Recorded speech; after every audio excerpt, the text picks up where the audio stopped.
Hello, everyone. Happy Thursday. Thursday morning, good afternoon, good evening, or good night, depending on where in the world you're joining us. I do have a special guest scheduled to be with us today, Andrea from Sony Alpha Rumors. However, he's not in the studio yet. We did do a test yesterday and everything's working out. I sent him an email this morning, but he's a no-show at this point. So as soon as he does log in, as soon as he does join us, I'll bring him right in because this live stream is all about Sony. And I wanted to have Andrea here because he's got a lot of experience running Sony Alpha Rumors and can give us a little bit more insight. I'm hoping for him to give us the same sort of information that Craig did in a live stream on the weekend. So let's take a look at see who we have in the room right now. It's good to see Mr. Camera Junkie, buddy. It's been a while. I haven't been watching as many YouTube channels myself like yours, a very good channel. I do miss your live streams on Friday night, so it's really good to see you. And let's see. Adjust, there we go. That should make the audio a little better. Put in a queue in front of any question. Okay, well that's it. Whether you have a queue in front or not, that's fine. But yeah, you can put a queue in front of your questions. It's good to see you all here. And Pete, who's a gold member of the channel, thank you very much, Pete, for contributing, being a member. And it's great to have you here on the live stream. Somebody wants an FX9 Mark II. Well, yeah, don't we all? But I know what you mean. When is it coming? That sort of thing. There's a couple of cameras that we're supposed to be getting this year from Sony. One that I'm a little bit confused about, and that's the Sony A9 Mark III. Now, when the A9 Mark II came out, I wasn't confused because we didn't have the Alpha 1. So what do you guys think is going to happen here? Is Sony going to give the A9 III all they got, or are they going to peg it a little bit because we've got the Alpha 1 above that? And the rumors, well, they're a little bit all over the place. So Sony Alpha Rumors did put out and say that the A9 Mark III is going to be under 50 megapixels, but it is going to do 8K video. But there's no mention of whether it's going to do 8K 24, 25, of course, or 30 frames per second. Now, some of the cameras, it looks like it's just going to do 24 or 25. It is going to be, of course, dual card slots. It's going to be able to do about 20 frames per second, but nothing more. It's going to have a foldable screen, that typical Sony 9.44 million EVF. But what do you guys think we're going to get in the A9 Mark III? Because the rumors don't really go much further than that. This is why I really wish that Andrea was supposed to be here. And like I said, he accepted the invitation and we did a test yesterday to make sure audio and everything is working. But he's a no-show. He's an absolute no-show, and I haven't heard anything from him. I'll check email one more time. And note there's nothing from him in email. So I don't know. Maybe he's completely forgotten. Family emergency, or his internet is down.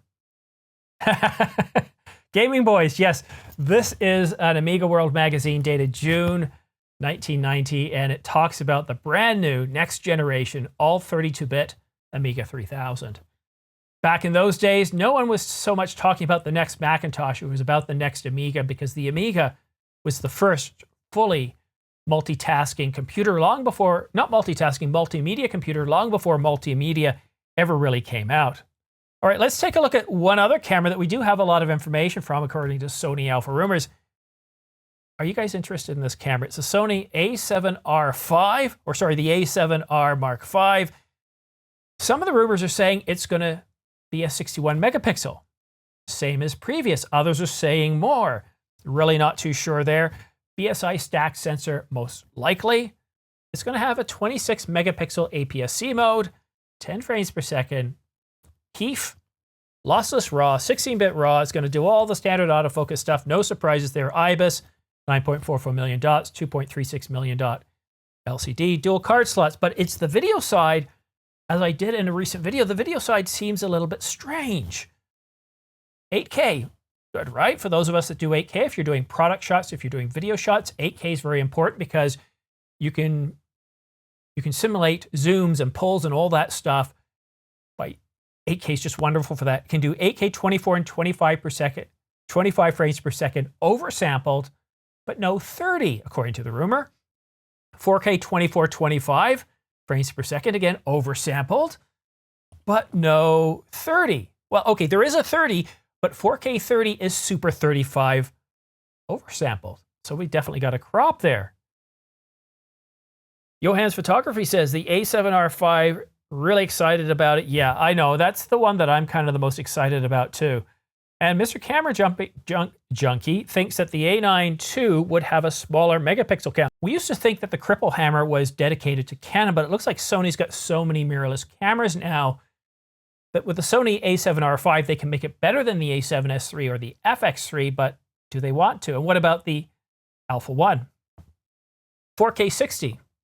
It has a 1.24 times crop. So the 4K 60 has less of a crop than 4K 30. Again, this is a rumor, so where's my glass of salt water? Because I need to drink ocean water with this, I think.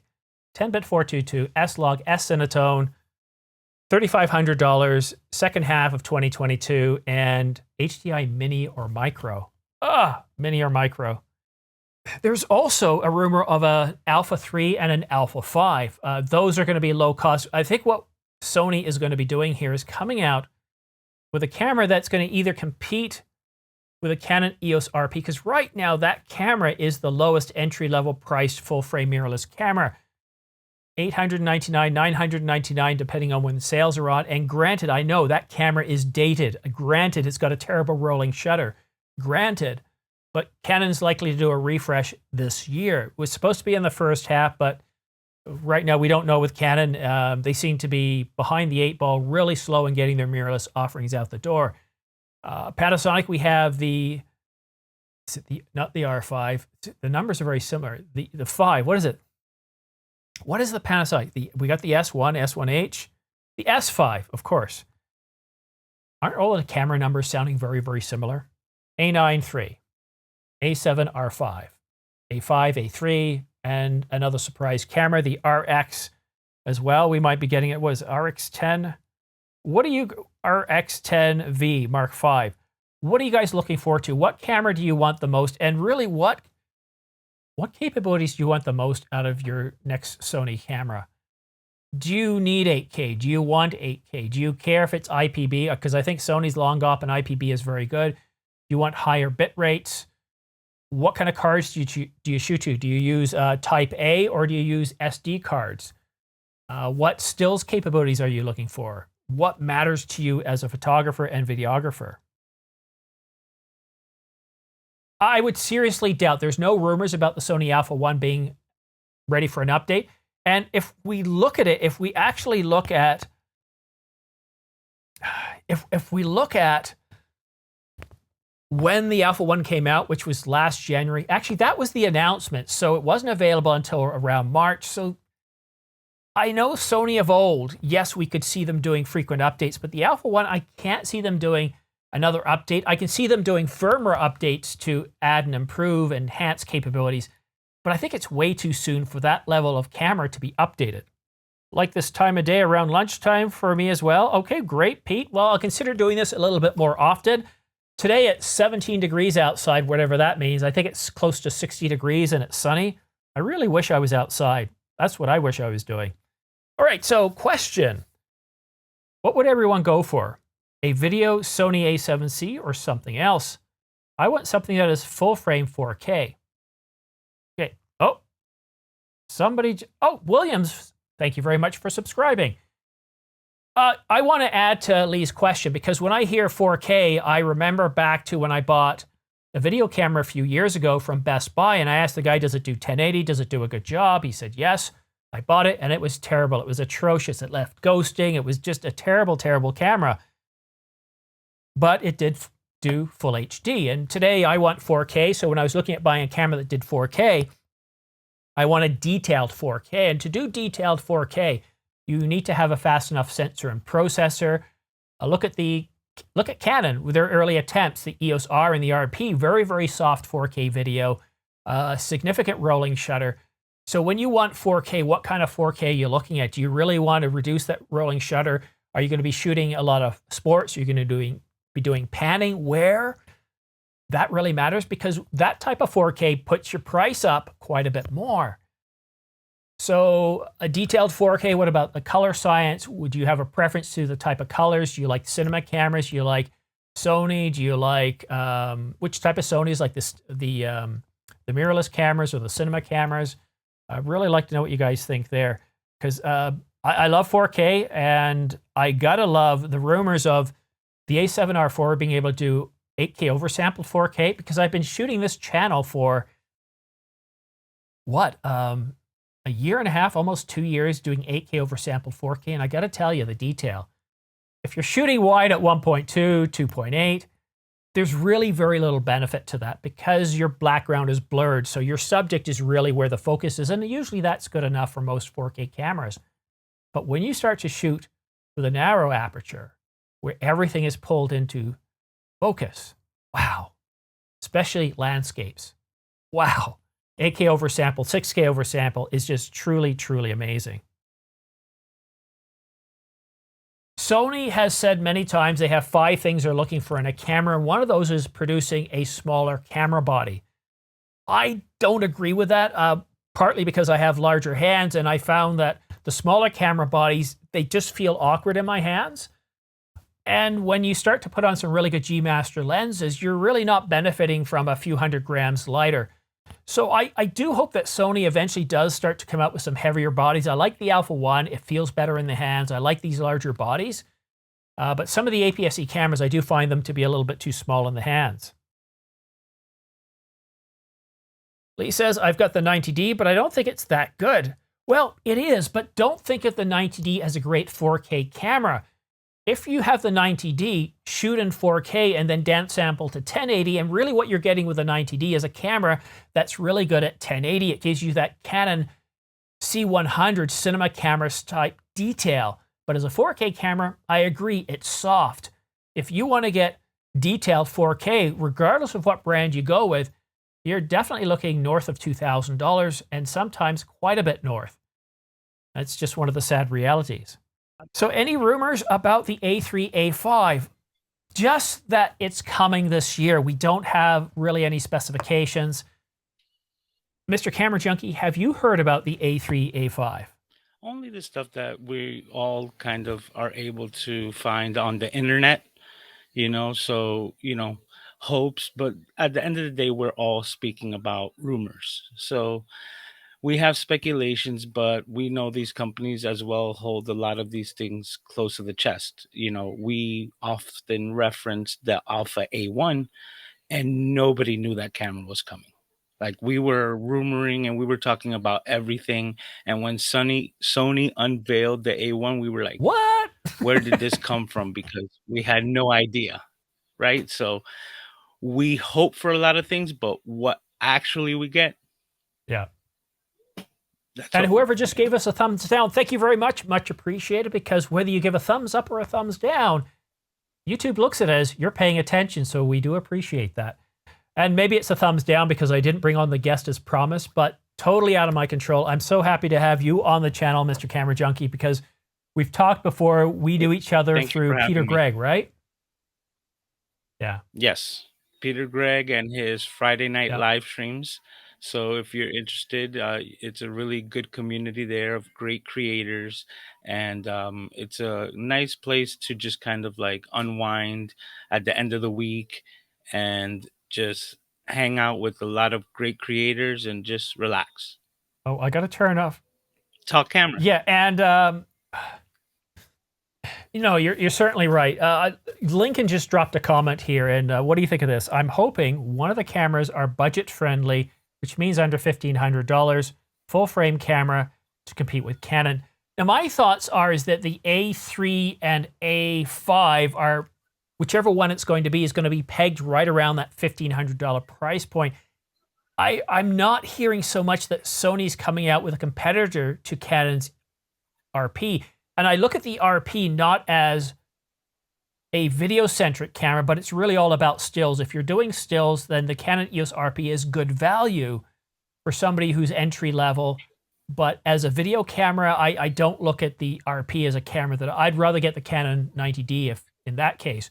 But I think Sony here, if Sony's goes back to when they started in cameras, they could come out with an entry-level camera. But the A3 and the A5, I believe, are kind of pegged higher up in price, around $1,500. What do you think? I would think the same. When it comes to their entry level, right now, Sony's entry level would be the A7C. So I don't know if they would really consider that the competitor to like an RP. but we could only hope that, like the A5 would actually be that.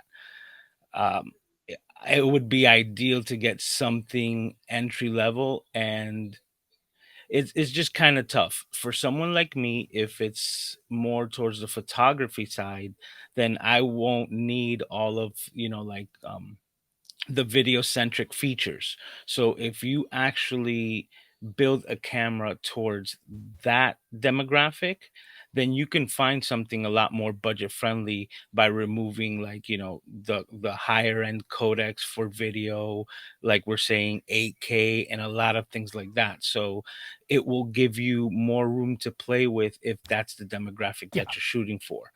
But in all sincerity, I think that it will be shooting themselves in the leg if they don't go with a fully hybrid camera that still provides that video centric side, because that's the day and age that we live in. And if you don't have a camera that does both, y- Yeah, you're and I'd limiting go a step yourself. further that obviously they're going to do 4K, 24, 25, and 30 frames per second, right around the entry level price point.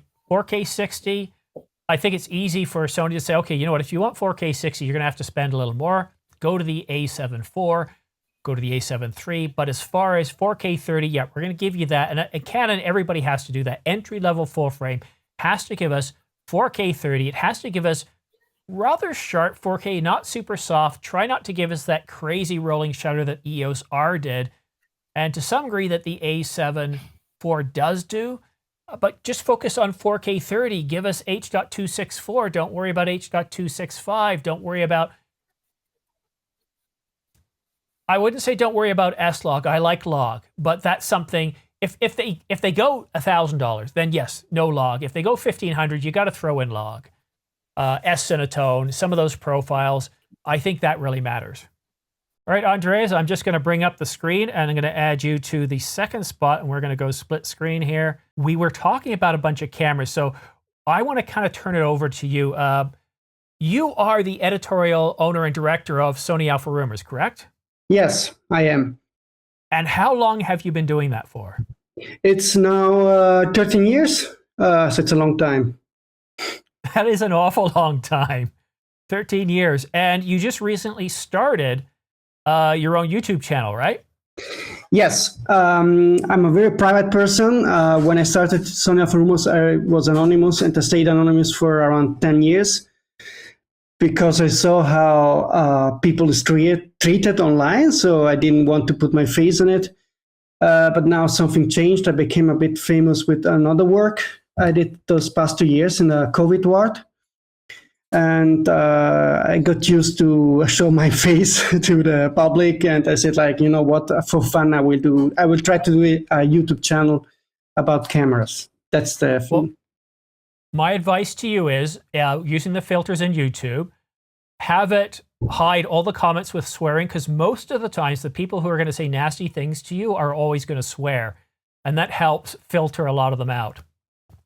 Yeah. Okay. I already saw that some nasty comments are there. I had to remove them. It's not funny. All right. Well, let's give you some of the questions we're getting. A lot of people have been asking about the Sony Alpha 1. Are we going to get a firmware update? When's the Mark II coming out? What can you tell us about the Sony Alpha 1? Not much. Actually, nothing. I'm currently working on other rumors. So the Sony Alpha 1, I didn't hear anything about the firmware update coming anytime soon. And there's for sure not a replacement coming anytime soon. So if that's the camera you're focused, it will be not an exciting year for you, 2022. No, I kind of told people, I said it hasn't been out for it's been out for a full year now. Don't expect a major update. All right. This camera, I've seen this on your website many times, many, as you say, wild rumors. The Sony A7R Mark V. Anywhere from the same 61 megapixel sensor to something bigger. What can you tell us about the Sony A7R V in terms of the different rumors that you're getting on this camera? So the one thing I can tell you, it's coming for sure, 100% the second half of the year. So I can bet everything on it. I already got more or less the exact time frame. I will post this the coming weeks. And I also got the first reliable info about the sensor, but I'm double checking this because, of course, I want to avoid to make big mistakes. If the rumor is correct, for sure the resolution is increased by quite a bit. Quite a bit. Wow. Okay. So and I think it makes sense for Sony to step up the game because I know Canon is working on 100 megapixels cameras too. So if the rumor is correct, for sure we are getting close to 100 megapixels. So if I'm reading between the lines here, the next R5 is going to be approaching that 100 megapixel, 102 megapixel range. Oh, we lost him again. Ah. Oh, dear. See, this is what happens when you shoot live. It's definitely not the Oscars, and nobody's going to walk up here, slap me in the face, and swear at me. But as you can see, we're definitely having technical problems. And just when I asked him the question, it got really interesting because he kept talking about it's definitely going to be much higher. And how do you go much higher than 61? If I think much higher, I think at least 80, right? And then he started talking about Canon. He started talking about how Canon's going much higher. They're going 100. So he's got to validate, he's got to check, but it sounds like if I read between the lines that this Sony A7R5 could be pushing 100 megapixels. And this isn't a complete surprise. We've seen some really crazy wild rumors talking about Sony. We know the sensors are coming out, so that looks really, really interesting. And of course, PB Photography is asking about supply chain issues until 2023. And of course, I've said in many videos, I did a special video on everything that's causing these delays. I don't expect the marketplace to return to normal until 2025. Chip fabs are being brought online, more are being built, but then the ASML that produces, they're the only company that produce these EUL type machines, extra ultraviolet, not the DUL, but the EUL. They're the only company that makes them. You've got limited foundries out there. Then, of course, you've got shipping, you've got resourcing. It's just 2025 is when you can expect things to really lighten up. So for now, just kind of relax, sit back, don't get too concerned. Just know that it's going to be like this for a long time. Do what you have to, pre-order to get things when you need it. But, you know, I don't see it changing anytime soon. I've been using this MacBook Air for all my editing for the last year, and I couldn't wait to update. So when Apple came out with the new Mac Studio, I reached out to the local business team and said, look, let's do this. I didn't even wait for the reviews because I needed something bigger, something more powerful. It's just sad where we're at. The Sony a7S III is 2 years old. Update soon. Yep.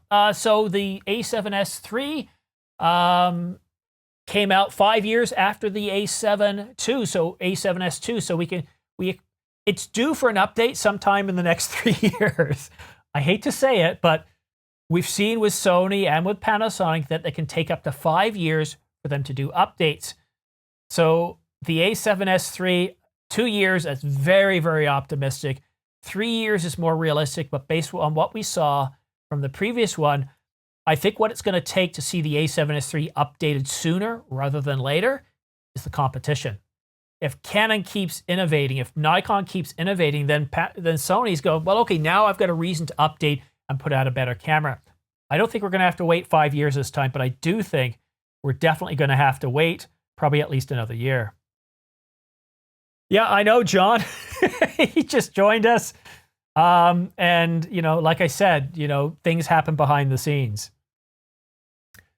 If 85 megapixels plus, hopefully dynamic range and low light performance is still okay. Well, better too, right? Why not? And if 100 megapixels, surely we'll also need... Oh, he's coming back. Let's try this again. And I'll add him back into guest number 1. So Andrea, welcome back again. I apologize, really. It's terrible. It's a mess at the moment here in the house, and I'm sorry that this wasn't expected. It was the first time. It's actually the first time I do such a discussion with another YouTuber, and everything is going south. So yeah, sideways, as they say. If you can center yourself a little bit more, because I don't have the room to. You're only half your face is on the. Yeah. So because I'm using the phone at the moment, because nothing else is working. That's the thing. I should have done it before. And yeah, I don't know. You lost me when we were talking about the 7R5. Yes. So I asked you, and I'll do this really quickly in case you get bounced again. So what I heard you talking is definitely going to be a lot more than the current A7R4, which is 61. So I would assume at least 80. But then you started talking about Canon, how they're pushing 100, most likely. So can I read between the lines? And I know you have to validate this, but you think it could potentially be close to or right around that 100 megapixel mark? I think it can, but I'm not 100% sure now. So, okay. And people can be tough sometimes. You know, I see that people go like, "Oh, rumors, nobody knows what we're talking about. Why don't we just wait until we know?" Well, because we love cameras. We like to know, and it gives us an idea of when to purchase. It gives us an idea of... Did somebody just ring my doorbell? I think they did. I'm just going to listen carefully because sometimes that's thieves. They'll ring it. If you don't answer, then they take a crowbar to the door. Or it's a package, and my watch hasn't shown anything. Let's see if anything's going on. Just security purposes, guys. And I'm going to go about another 10 minutes, and then we'll end things here. So let's see. Got my headsets on. I'm surprised I can even hear this. And taking a look. Using more bandwidth as we go. Using more bandwidth. Come on. Yep, FedEx just dropped the package. Okay, perfect. That's good. I've got another review to do. All right, so yeah, so the A7, so if it's going to do, let's say, quite a bit north of 80 megapixels, what, in terms of frame rate, do you think it's going to be max around 10 frames per second mirrorless? I have no info on that. I really cannot say. All I got is some information about the exact release date, about the possible sensor resolution. It might has 8K. That is something that I think is likely going to happen, but I don't know what else we can expect so far about the camera. Yeah, but 8K, if you do oversampled 8K at that level, that is significant. The detail. Yeah, it would be if it's crazy. Full sensor readout. I have no idea. I hope it is, but it would be just stunning. Yes, of course. I think they have to do it. Okay, what do you think is most likely for this year other than the A7R5? What do you think we're going to get over the next, well, let's say we've got, so we're in April. We're essentially in April right now. In Asia, it's April right now. So we're in April. What do you think we can see April, May from Sony? So for sure, the 2470 GM2 that we know. There will be also other lenses. From between April and June, we should get a couple of new lenses. And some of them are quite a surprise. Mm-hmm. So I will share the specs of those lenses soon. And I can say those are APS-C lenses, which is something we really need.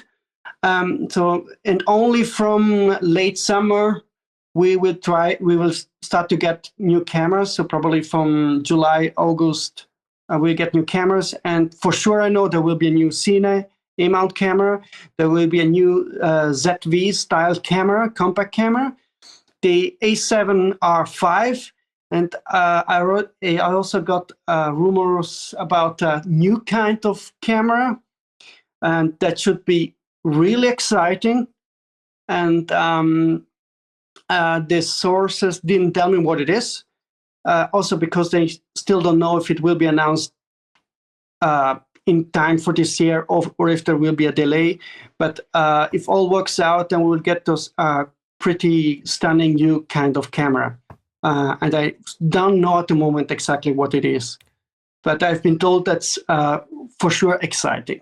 Oh, you know, one thing, I shoot Canon, but the one thing I always look enviously at Sony is just some of the simple things. For example, when you're shooting video and you're using face detect autofocus or eye detect autofocus, the Sony's smart enough to say, well, you know what? If we're focusing based on the subject, let's auto expose based on the subject. Sony does that so very, very well. Yeah. They're really quite a giant leap from years ago when everybody was laughing on Sony. I remember everybody was saying, the colors are shit and everything is not working right well like Nikon and Canon. I think now they're the leaders, and they're working also together with the cinema department. So everything they learn from Sony Venice trickles down to the other cameras, which benefits us normal amateurs or semi-professionals. So I see a bright future for Sony. I have no doubt they're here for the long run. Oh, I have no doubt either. I think right now the top three players are Canon, Sony, and Nikon. They're both producing amazing cameras. What Nikon did with the Z9 in October was truly, truly amazing. Sony stepped up with the Alpha 1. Just, again, another amazing camera. I like, a lot of people say, well, Sony's a consumer electronics company. And I say, sure, they are. But it doesn't make them any less of a potent competitor. They've shown in a short period of time that they've moved up to basically a virtual tie, depending on whether you look at SEPA or others, second place. And that's huge. And Canon, while they're on top of the marketplace with around 48% market share, that started in 2003. It used to be Nikon. So your place at top of the hill isn't always guaranteed. No. You have to keep innovating. And I know Sony has many new technologies they're working on. So I'm sure they will remain on top for the next years. There's no way Nikon and Canon can really make a difference compared to Sony. Sony has a clear advantage when it comes to sensor technology, and that's really what matters in the camera industry. All right, do me a favor again, because I'm only seeing half of your face. If you could just make it so that you're in the middle of the frame, so people can see you. Okay. There we go. So what I want to do, we've only got about 5 minutes left because then I have to get back to my day job. People don't realize I do this part-time. Your YouTube channel, tell us about it. Tell us why you wanted to give yourself more work, because I can tell you doing a YouTube channel is an awful lot of work. Tell us about your channel, why you set it up, and what your goals are for your channel. It has to do with a new project I have in mind. People doesn't know that I do have many other jobs and do a lot of other stuff. And I studied scientific philosophy and a bit of physics many years ago. And I have a project in the USA regarding, it's a bit difficult to explain, but it has to do with physics and astrophysics and so on. And the idea is to make some interviews with some smart people and put it on my YouTube channel. So I'm now letting the channel, I will try to make it grow, and then after some time show that content I'm working on. That's my idea. I think that's terrific. I love physics in general, whether it be astrophysics or it be superstring theory, the theory of everything, or to even try to explain objects we see in our atmosphere that are moving in a strange way and we don't understand the physics. Just trying to get into the theoretical stuff, I think, is truly, truly amazing. For me, it was Star Trek that got me into that.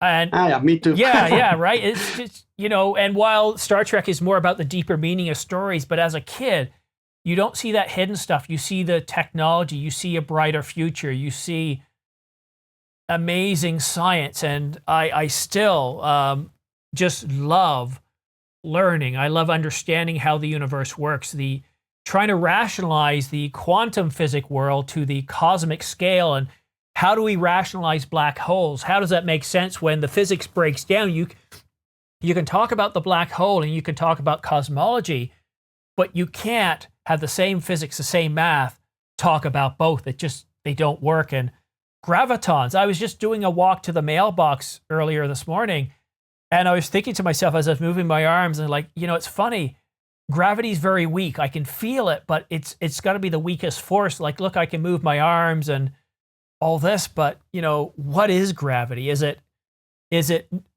one of those forces that travels through different brains, and that's why we can't identify the particles or the waves? Because up until recently, the only thing we've detected through these gravity wave detectors is a change in the waves or the strength of gravity. Just very, very fascinating stuff. But I don't want to put people away. It's funny now. We're at 73 people watching consistently, and sadly, this is where we're kind of ending the video. And what I want to say to everybody is, you know, if I can get more people like Andre, or if Andre wants to come back and we can do these short lunchtime or dinner time for Andre live streams, then I'm happy to do that. I generally have my lunch break between 12 and 1 o'clock Eastern Daylight Time, so I get everything set up on my break time or before work in the studio. So when I come down here, lights flick, flick, flick, and I'm ready to go. So if you guys want me to do more of these, let me know in the comment section. And please pay attention to Sony Alpha Rumors. Subscribe to Andrea's website. He's got a lot of great information, and I certainly do appreciate his content.